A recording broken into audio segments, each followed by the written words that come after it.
అలాగా అయ్యమం పిచ్చయ్యమం ఆందనయం కైహాటి భిక్ష దానం అంటే యోగ్యులైన వారికి, అంటే పండితులు మహాపురుషులు అయిన వాళ్ళకి ఇవ్వడం, లేకపోతే ఇంకా పాపం అనాథలైన వాళ్ళకి ఇవ్వడం, ఇవి రెండూ కూడా ఈ వ్రతకాలంలో మేము తప్పకుండా చేస్తాం. ఎంతవరకు? చాలు అనే వరకు ఇస్తాము, వాళ్ళకి తృప్తి కలిగేదాకా మేము దానం చేస్తాము అంటారు. ఆందనయం కైహాటి ఉయ్యుమారిని ఉగందు, ఉజ్జీవించే విధాన్ని మేము పొందుతాం. మాకు ఉజ్జీవనం అంటే ఈ ఉన్న స్థితి నుంచి పైకి వెళ్ళటం.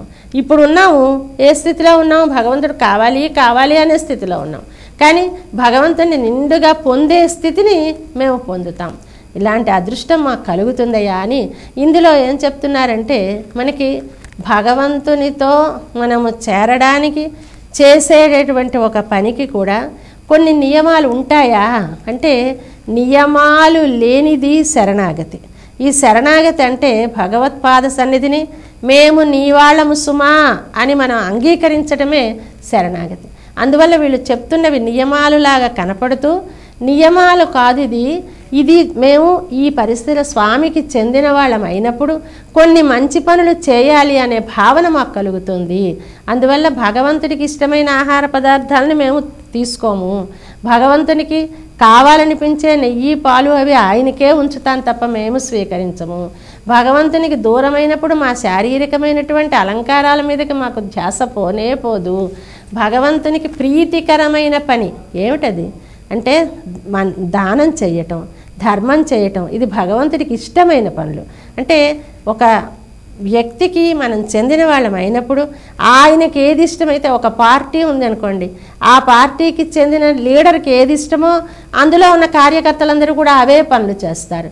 ఎందుకు చేస్తారు అంటే ఆ లీడర్కి ఇష్టం కనుక, అవి చేస్తే వీళ్ళకు కూడా ఆయనకి సంతోషిస్తాడు కనుక చేస్తారు. అలాగే మేము కూడా ఇవన్నీ ఎందుకు చేస్తామంటే, ఈ శారీరకమైనటువంటి వాంఛలకు అతీతంగా ఆత్మ యొక్క ఔన్నత్యాన్ని పొందడానికి మేము చేసే ప్రయత్నాలయ్యా ఇవి అని వయ్యత్తు వాజ్వీర్గాళ్ళని పిలిచి, లోకంలో ఉన్న వాళ్ళందరినీ పిలిచి, ఒక్కసారి ఇక్కడ ఉన్నామని విచారించకండి, ఈ లోకం మనకి నారాయణ రెడ్డి గారు ఒక పాటలో చెప్తారు, వైకుంఠమే వచ్చి వాకిట్లో దిగుతుంది అంటారు. ఆ వైకుంఠమే వచ్చేసి ఇక్కడ మన గుమ్మంలో దిగిపోతే ఎంత హాయిగా ఉంటుందో. ఇదిగో ఇప్పుడు మనం అలాంటి ఆనందాన్ని ఈ నెల రోజులు ధనుర్మాస వ్రతం చేయబోతున్నాం కదా, అంటే 5 రోజులు దీనికి ఉపోద్ఘాతమే. తిరుప్పావై 30 పాసురాల్లో మొదట 5 పాసురాలు కూడా తిరుప్పావైకి ఉపోద్ఘాతం లాంటివి. అందువల్ల ఇందులో చేయబోయే వ్రతాలకి వాళ్ళు ఏమేమి పాటిస్తున్నారో అవన్నీ చెప్తున్నారనమాట. అందువల్ల ఇప్పుడు ఈ లోకంలో ఉన్న వాళ్ళందరూ రండి, వచ్చి మీరేం చేయాలి, మేము మా వ్రతానికి ఏం చేస్తున్నామో వినండి అన్నది. అంతే తప్ప మీరు ఇవి చెయ్యండి అని కంట్రోల్ చెయ్యదు. ఆండాళ్ళ తల్లి పద్ధతే వేరు. తను చేస్తున్నానని సూచిస్తున్నా అంటే, మేము కూడా ఇలా చేస్తే బాగుండు అని సూచిస్తుందన్నమాట. ఈ నెయ్యి అంటే శరీరానికి బలం ఇచ్చేటటువంటిది కదా, పాలు ఇవన్నీ శరీరానికి బలం ఇచ్చేవి. ఇప్పుడు ఎలా ఉన్నారు వీళ్ళు? తపస్సులో ఉన్నారు. తపస్సు అంటే ఏమిటి? తప ఆలోచనే అని భగవంతుని గురించి సంతతము ధ్యానించడమే ఒక తపస్సు. లేదా తప భోగ సంకోచే, మనకున్నటువంటి భోగానుభవాల్ని కొంత తగ్గించుకుంటే దాన్ని తపస్సు అంటారు. అంటే ఏసీ ఉంటే కానీ పడుకోలేని వాళ్ళం ఏసీ మానేసి ఫ్యాన్ దగ్గర పడుకుంటే కొంత మన భోగాన్ని మనం తగ్గించుకున్నాం అన్నమాట. ఇలాంటి భోగ సంకోచాన్ని తపస్సు అంటారు. అంత తప ఆలోచనే అంటారు. అంటే భగవంతుడి గురించి సంతతం ఆలోచించడము, తమకుండేటటువంటి ఈ ఇతర విషయాల మీద ఉండే లాలసత తగ్గించుకోవడము చేస్తేనే అది తపస్సు. అంటే తపస్సు అంటే ఏమిటి అసలు? తపస్సు అంటే ఎన్నో ఉన్నాయి తపస్సులు, కానీ ఉపనిషత్తు చెప్పింది న్యాసమేషాం తపసాం అతిరిక్తమాహు. న్యాసం అంటే భగవంతుని పద సన్నిధిని నీ భారం ఉంచడమే తపస్సు. అంచేత నీ తపస్సు అంటే నేను నన్ను రక్షించుకోలేనయ్యా, నాకేమీ చేత కాదయ్యా, నువ్వే నన్ను చూసుకోవాలి, నీదే నా పూచి అని ఎప్పుడైతే అప్పచెప్పేసావో అదే శరణాగతి, అదే అసలైన తపస్సు. అదిగో ఆ తపస్సులో ఉన్నారు ఇప్పుడు ఈ పిల్లలు. మన వాళ్ళు చేస్తున్నదంతా కూడా శరణాగతి అనే తపస్సు. ఎందుకని? నామ సంకీర్తనమే కదా దీనిలో ఎప్పుడు చెప్తున్నారు. అంటే భగవంతుని నామాన్ని సంకీర్తనం చేసి, స్వామి మేము నీ వారమయ్యా అని అంగీకరించడమే కదా తపస్సు అంటే. ఎప్పుడూ ఆయన మనని రక్షించడానికి సిద్ధంగానే ఉంటాడు. మనము మన మన భారాన్ని ఆయన మీద పెట్టడానికి మనం ఒప్పుకోవాలంతే. మన చేతి సంచి ఆయనకి ఇచ్చేస్తే ఆయనే పట్టుకుంటాడు. లేదు నేనే పట్టుకుంటానని పేచీ పెడితే ఆయన ఏం చేయగలడు కనుక. అంచేత మనదే ఆలస్యం. మనం ఎప్పుడైతే అంగీకరిస్తామో అప్పుడు స్వామి స్వీకరిస్తాడు. అందువల్ల ఇప్పుడు చేయవలసినది ఏమిటి? భగవంతుడి మీద మన భారాన్ని అప్పచెప్పడం. ఆ భారాన్ని అప్పచెప్పడమే తపస్సు. న్యాసమేషాం తపసాం అతిరిక్తమాహు. అంచేత అలాంటి తపస్సులో ఉన్నారు కనుక ఈ పిల్లలు. తప భోగ సంకోచే కనుక, తపస్సు అంటే భోగాన్ని తగ్గింప చేసుకోవడం కనుక ఈ నెయ్యి ఉన్నాం పాలున్నాం అని మేము ఈ బలవర్ధకమైన ఆహారాలను తీసుకోము, ఇంకా అలంకారాలు చేసుకోము. ఇవన్నీ మాకు అవసరం లేదు. మాకు కావలసినది కేవలంగా నీతో కూడి ఉండి మేము ఇప్పుడున్న స్థితి కన్నా ఉన్నత స్థితికి చేరడం. అంచేత మేమందరం మారండి, మేమందరం కూడా ఉజ్జీవిస్తామయ్యా, తరిస్తాము, ఈ వ్రతం చేసి తరిస్తామని మనందరికీ ఆండాళ్ళ తల్లి తెలియచేసి, దీంతో మనకి ఏమి తెలియచేస్తుంది? మీరందరూ కూడా ఇలా చేయండి, నేను చేసినట్టు చేయండి, చేస్తే మీరు తప్పకుండా నాలాగే అభివృద్ధిని చెందుతారు, నేను పొందిన ఫలితాన్నే పొందుతారు అని సూచిస్తూ అమ్మ ఈ వ్రతాన్ని మన దిగమని సిద్ధపరుస్తోంది. ఎంత ధైర్యం చెప్పిందండి అమ్మ. మీరు సంపన్నులా బీదవాళ్ళ అని అడగలేదు, మీరు చదువుకున్న వాళ్ళ చదువురాని వాళ్ళ అని అడగలేదు, మీరు స్త్రీలా పురుషులా అని అడగలేదు, కేవలంగా మీరు భూమి మీద ఉన్నారా అని అడిగింది. అయ్యో మరి భూమి మీద లేకపోతే ఎక్కడున్నామండి? ఉన్నారు కదా, అయితే రండి. సుఖపడాలని ఉందా? అయ్యో ఎందుకు ఉండదండి, సుఖపడాలని ఉండదా? ఎవరికైనా ఉంటుంది కదా కదా. అలాంటప్పుడు ఈ భూమండలం మీద ఉండి సుఖపడాలని కోరుకునే వాళ్ళందరూ మా వ్రతంలో దిగండి అని మనకి అమ్మ ఒక ఆహ్వానాన్ని అందించింది. ఇప్పుడు దీనిని పట్టుకొని మనం కూడా ఏదో పెళ్లి కార్డు వస్తే ఆ పెళ్ళికి వెళ్ళిపోయినట్టుగా అమ్మ ఇచ్చిన ఆహ్వానాన్ని స్వీకరించి, గోదాదేవి ఇచ్చిన ఆహ్వానాన్ని స్వీకరించి మనమందరం ధనుర్మాస వ్రతంలోకి దిగిపోతాం.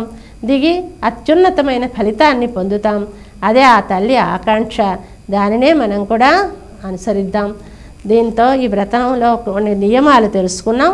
ఇంకా రేపు ప్రసాదంగా మొదట పొంగలి ఆరగింపు చేశాక రెండవ ఆరగింపుగా రేపు ఈ చక్కెర పొంగలి చేస్తారు, స్వీటు. అది రేపు రెండో ఆరగింపుగా చేస్తారు. ఇంకా సెలవు తీసుకుంటాను. జై శ్రీమన్నారాయణ. ఆండాళ్ దివ్య తిరువడిகளே శరణం.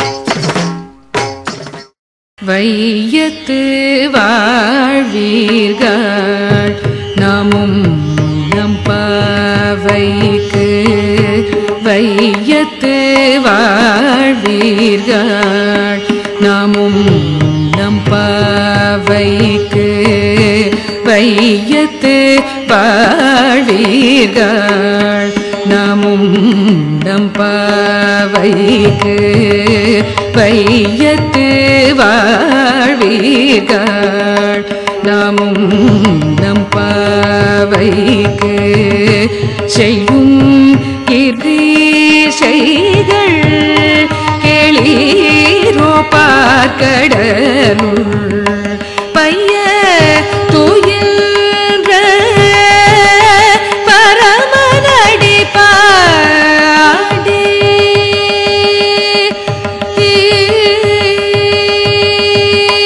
பைய துயின்ற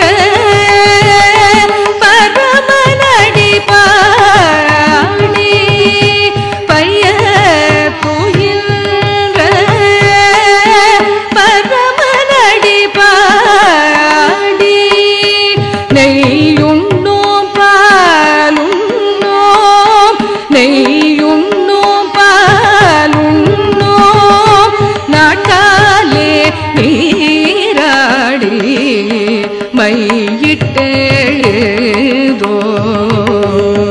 மலரிட்டு நாம் முடியோம், மையிட்டெழுதோம், மலரிட்டு நாம் முடியோம், செய்யாதன செய்யோம் தீக்குறளை சென்றோதோம், செய்யாதன செய்யோ தீக்குறளை சென்றோதோ ஐயமும் பிச்சையும் ஐயமும் பிச்சையும் ஆந்தனையும் கை காட்டி ஐயமும் பிச்சையும் ஆந்தனையும் கை காட்டி உய்யுமாறி உகந்தேலோரெம் பாவாய் உய்யுமாறி உகந்தேலோ தெம்பாவாய்.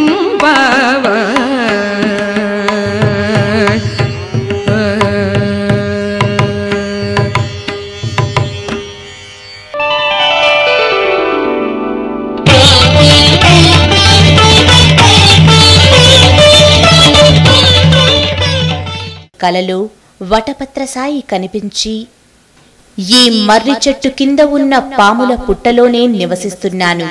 నీ సోదరుడు కండన్ చివరి క్షణాన నారాయణ అనే నా నామాన్ని ఉచ్చరించి మోక్షం పొందాడు.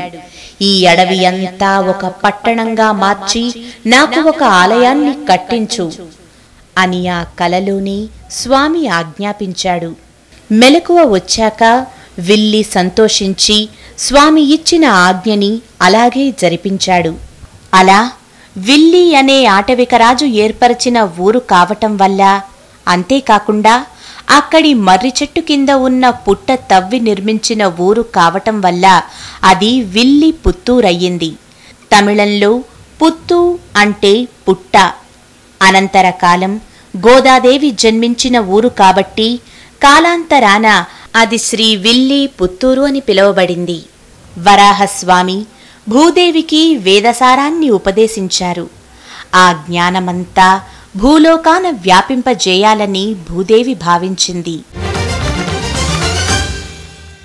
మీ అభిప్రాయాలను సూచనలను మాకు తెలియజేయాల్సిన చిరునామా భక్తి TV, care of Rachana television private limited, road number 92, Jubilee hills, Hyderabad 5,96,000.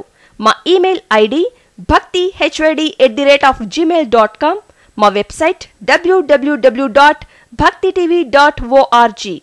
Phone number 9010222333.